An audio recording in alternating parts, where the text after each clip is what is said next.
This is an interesting anthology and guide of early desert Christian literature, the apophthegmata, the sayings of the desert fathers, etc.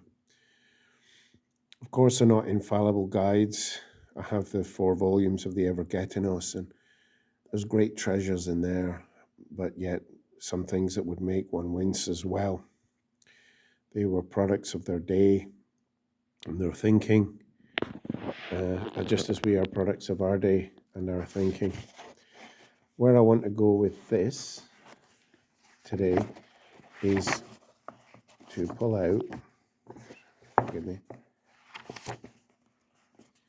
to pull this out. So this is on perilogismon, on the thoughts. So as a question comes up here, question, how should the monk live in his cell? Answer, he should keep away from human knowledge so that when he is freed from thought, the knowledge of God might dwell in him. Freeing ourselves from the thoughts in order to be filled with the knowledge of God. We can find this in much of Christian mystical tradition, interior prayer. Evagrius of Ponticus, he will say that, Evagrius Ponticus, he will say that pure prayer is thoughtless prayer, prayer without thoughts. And this will spark a whole tradition. I'm sure Origen before him was saying something very similar. Isaac the Syrian, you're not really praying. The deepest, truest form of prayer is when one no longer is aware of oneself or God.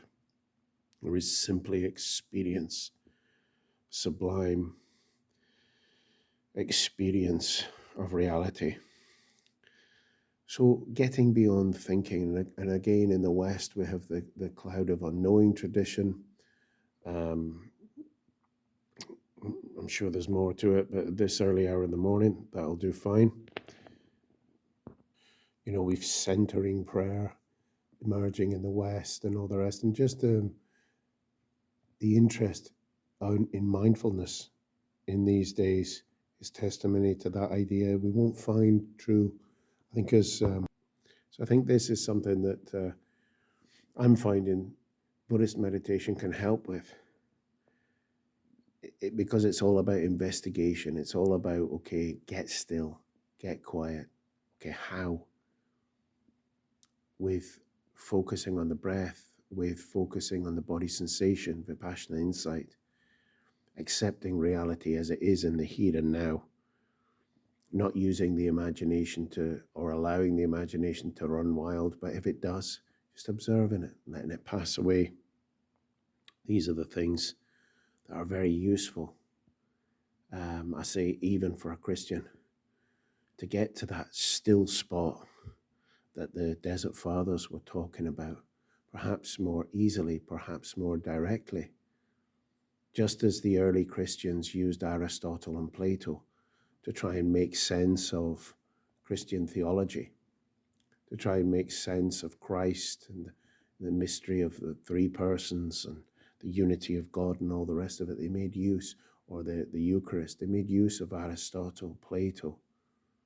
And Aquinas would continue that, the scholastics would continue that, because the idea was truth is truth no matter where we find it.